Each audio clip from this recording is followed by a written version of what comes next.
We have been taught that civilization is entirely an invention of the old world. That view is very firmly embedded in our own cultural arrogance, living in the old world. Welcome to the mysteries of Sigiriya, the ancient sky fortress perched high above the jungles of Sri Lanka.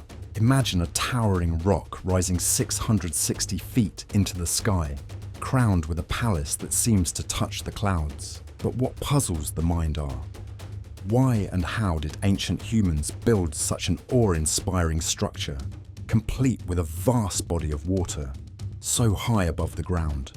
In today's video, we'll climb the steps of Sigiriya, uncover its hidden secrets, and explore the incredible engineering feats of the past. Stay tuned as we reveal how this fortress was not just a marvel of beauty, but a masterpiece of ancient technology. Did you know that the stunning Sigiriya, or Lion Rock, has a history deeply rooted in Sri Lankan royalty? This tale begins in the 5th century AD, vividly chronicled in the ancient Kulavamsa.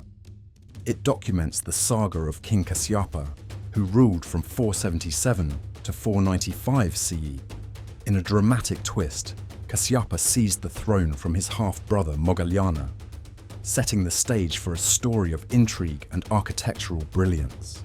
To protect himself against potential retaliation, Kasyapa moved the capital from Anuradhapura to the formidable Sigiriya Rock. Atop this 200-meter-high granite monolith, he commissioned the construction of a fortress and a luxurious palace, showcasing his wealth and architectural vision.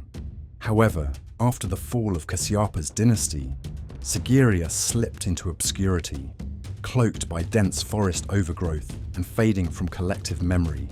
It wasn't until 1831 that the site re-emerged.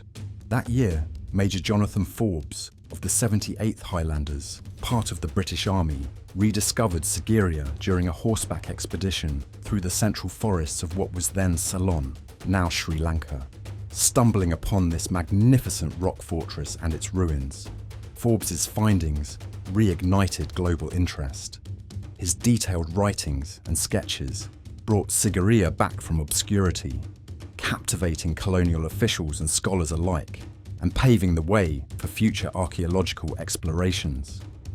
Following Major Jonathan Forbes's rediscovery of Sigiriya, the archaeological spotlight turned toward this fascinating structure, leading to its eventual excavation. The initial efforts to study Sigiriya were rather haphazard, lacking the systematic approach typical of early antiquarian activities in the region. However, a significant shift occurred in 1895 when H.C.P. Bell, the first Commissioner of Archaeology for Ceylon and a British archaeologist, took charge. Bell's structured investigations laid the groundwork for understanding Sigiriya's complex layout and rich historical tapestry, illuminating various facets of its construction and artistic achievements. As the 20th century progressed, the Department of Archaeology of Sri Lanka took the helm, bringing a new level of rigor to the exploration of Sigiriya. These systematic archaeological excavations really began to take shape by the mid-century, further accelerated when Sigiriya was declared a UNESCO World Heritage Site in the 1980s. This period marked intense activities, including detailed mapping of the site, careful excavation of the gardens, and meticulous restoration of the ancient frescoes. Speaking of frescoes, the vibrant paintings on Sigiriya's western face are truly a sight to behold, depicting celestial maidens known as apsaras. These artworks showcase the exceptional skill of ancient Sri Lankan artists. Created with natural mineral pigments, these frescoes have withstood the ravages of time, their colours still vivid after more than 1,000 years. Their creation technique, reminiscent of the fresco secco method seen in India's Ajanta caves, highlights a shared artistic tradition across the region. However, Sigiriya's frescoes have a unique stylistic flair that captures the maidens in ethereal motion, as if floating in the air.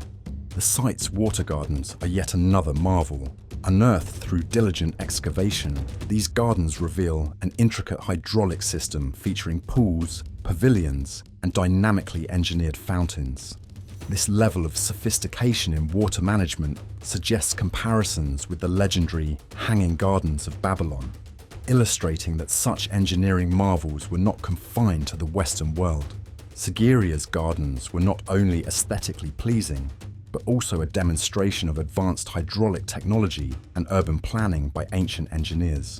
Then there's the mirror wall, originally so well polished that it reflected King Kasypa's image as he passed.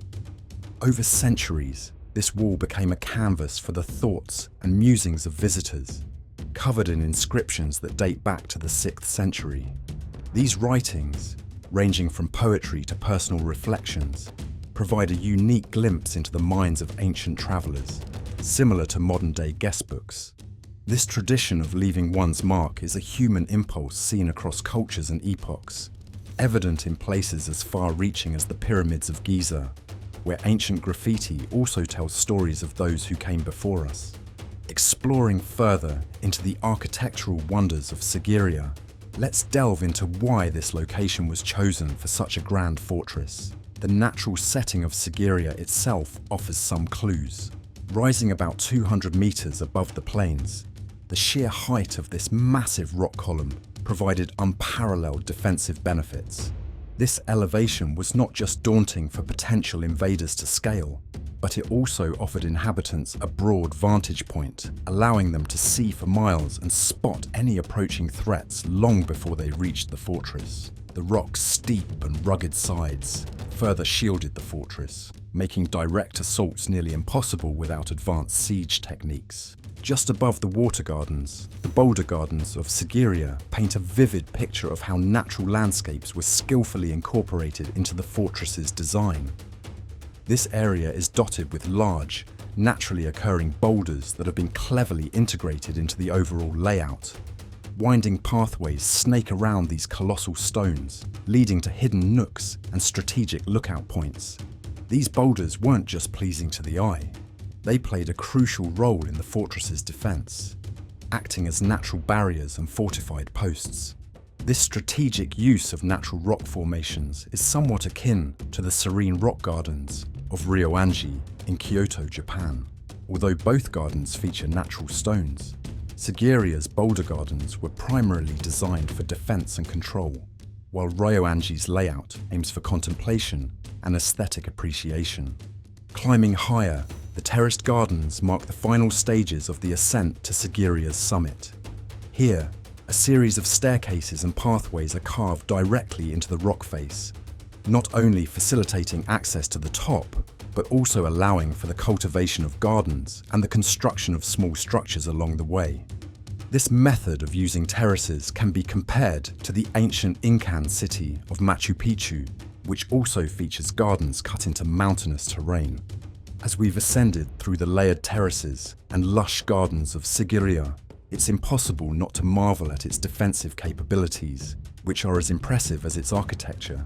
The entire fortress was safeguarded by a massive moat and towering walls. The approach to the rock itself was ingeniously designed to be narrow, funneling potential attackers into a tight space where they could be more easily repelled.